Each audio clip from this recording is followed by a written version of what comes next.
І Дніпро, і кручі, було видно, було чути, як реве ревучий, як понесе з України у синє. Kinofest NYC was held for the 5th time in New York City under the topic Enthusiasm, Social Movement in Film, 1920s Ukraine and Euromaidan. Film collective Babylon 13 for several months documented the evolution of the Euromaidan protests, from the initial peaceful weeks of early December to the then tense and ultimately deadly days of January and February 2014. Молитися, а до того я не знаю Бога. Все покину і полину до самого Бога. Молитися, а до того я не знаю Бога.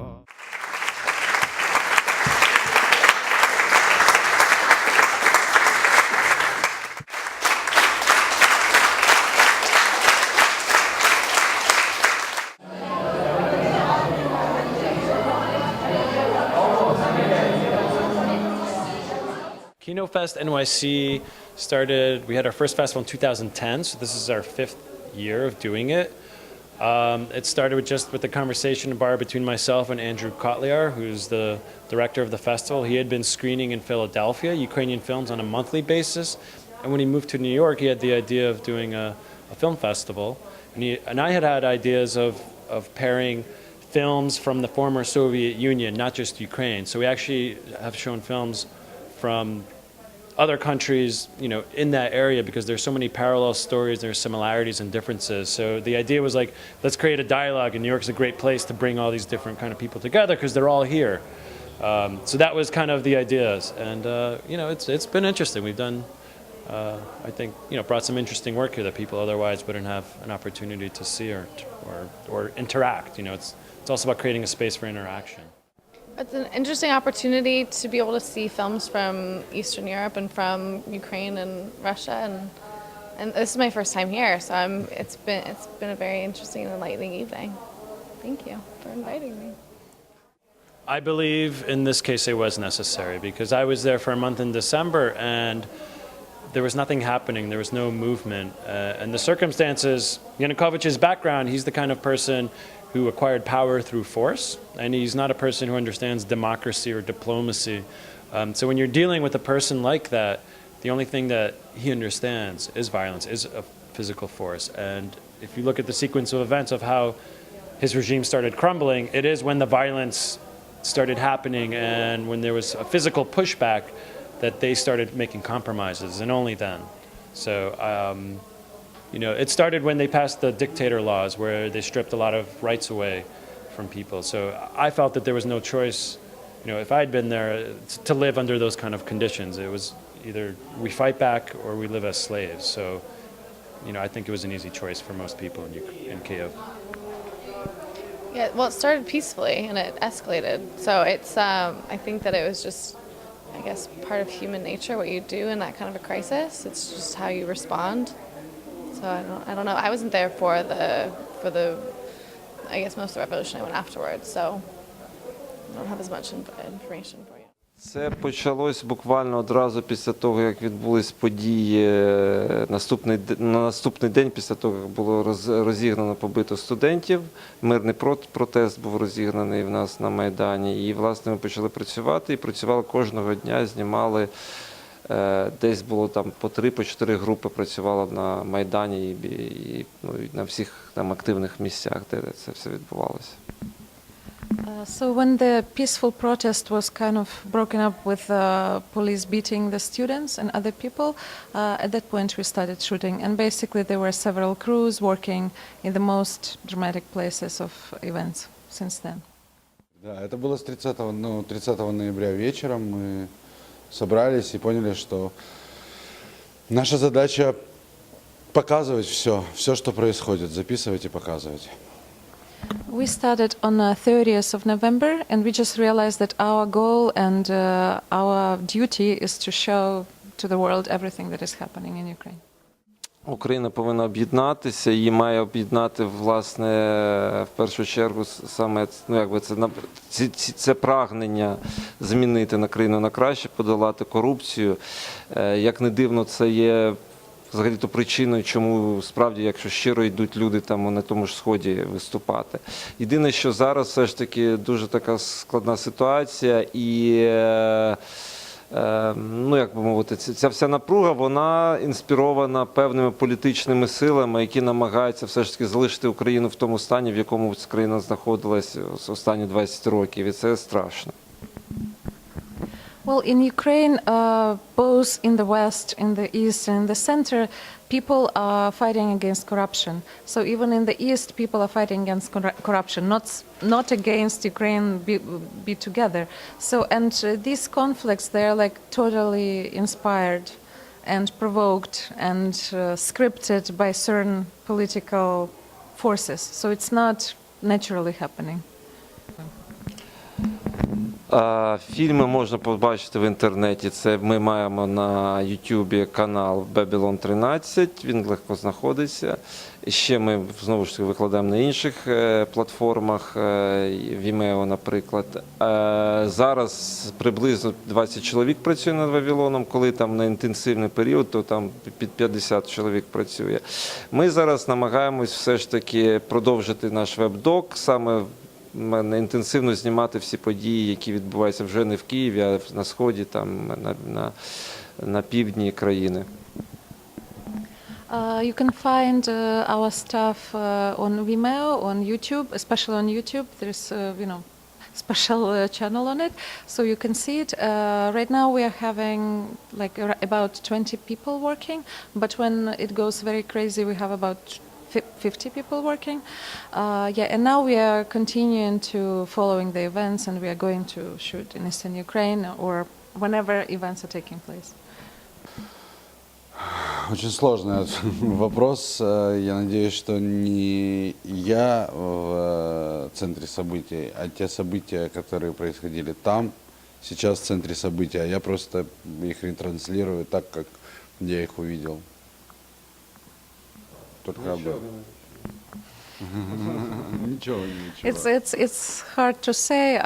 It was so intense. I felt almost that I didn't feel anything because I didn't feel as a character, as a hero, but as a retranslator or kind of explorer of the events that were happening. Our film is called Heaven Admits No Slaves. It's a feature documentary. And we started also right in the beginning of the events, actually even before the police started beating people. It was still this kind of Woodstock, period of Ukrainian Maidan, beautiful, dancing, singing, and then all this craziness started happening. I met my colleague that we worked together like 3 years already, and we started co-directing and co-producing the project, and basically spent 4.5 months at Maidan. We were like living there, and so now our idea is to make a feature for foreign audience, not for Ukrainians because they already kind of know what's happening, but actually articulate it in a way that the Western audience can understand what happened in Ukraine. So it's basically a history of revolution through the eyes of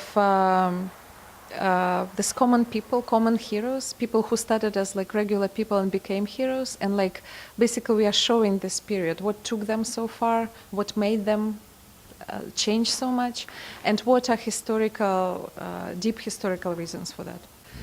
Well, first of all, it was very interesting when, let's say, French journalists were coming. They were like, guys, everything's so perfect. It's like in France, the demonstration would go violent right away. People would start burning cars or like breaking windows. And in Ukraine, it was all so organized, so perfect. Well, the biggest provocation was when Yanukovych set up the laws according to which Ukraine, from European democratic country, automatically was turning into some Asian totalitarian regime. So basically, they set up the laws according to which not only all people at Maidan, but half of Ukraine would become criminals. He would prohibit to, let's say, film without some special paper from a central channel. People would not be able to wear anything on their head, like no helmets, no protection. They could not gather, like, for example, we are now, you, me, and UDP, we are like a terrorist gang because 3 of us gathered together. So basically, cars could not also follow each other. So it was a set of absolutely absurd laws that were like probably worse than Stalin's laws. So basically, people went on January 19th, they went to the parliament to confront these laws, and they were stopped by police. They stopped by police and Berkut, which is special unit of police, and they started actually throwing grenades into people. And in return, some people started throwing Molotov cocktails. So this was provoked by the president and the government. Well, in the beginning, we thought that orange journalist vests were protecting us. But then on January 19th, 20th and 21st on Hrushevskoho, actually journalists became target. So they started shooting at them and at the cameras. So then we realized that it doesn't help and nothing can protect, so we just have to be very careful. Well, I just came back to New York a few weeks ago from the shoot, so I didn't see many news, but I had an experience when I was talking on Arise America, and they were asking me why the protesters in eastern Ukraine don't follow Geneva Conventions. And when I said that they're not protesters, they're just Russian special forces, they were very surprised. So it seems that maybe it's not clear enough that what's happening in Ukraine is not a civil war, but it's all actually planted and inspired by Putin, because Ukraine lived in peace for so many years. And look at Russia, they had like 4 wars in the last 10 years. So this is a message that it's very important to deliver to American audience, that this is actually, now Ukrainians are fighting, it's a war of independence against Kremlin. And we really need help of international community, from news, from politicians, because otherwise we can have something like during the Second World War. I mean, you cannot appease the aggressor. The more you give Putin, the more he will want. Tomorrow he will want Poland, in 2 weeks he will want Lithuania, and God knows what. So what's happening is completely legitimate and criminal, and it has to be stopped. I'm afraid that from this hidden war that Putin is having now against Ukraine, because he doesn't proclaim the war, but it's a war. It's just a new type of war of 21st century. There might be the situation when the war will go more open. Well, let's face the truth. He's very powerful. He's very powerful, and this whole mechanism of KGB, it's still working. It didn't disappear anywhere. But it's not fear. It's just we understand what power we are facing. But for Ukrainians, freedom and independence is so important that they're going to fight for it very hard. І Дніпро, і кручі, було видно, було чути, як реве ревучий.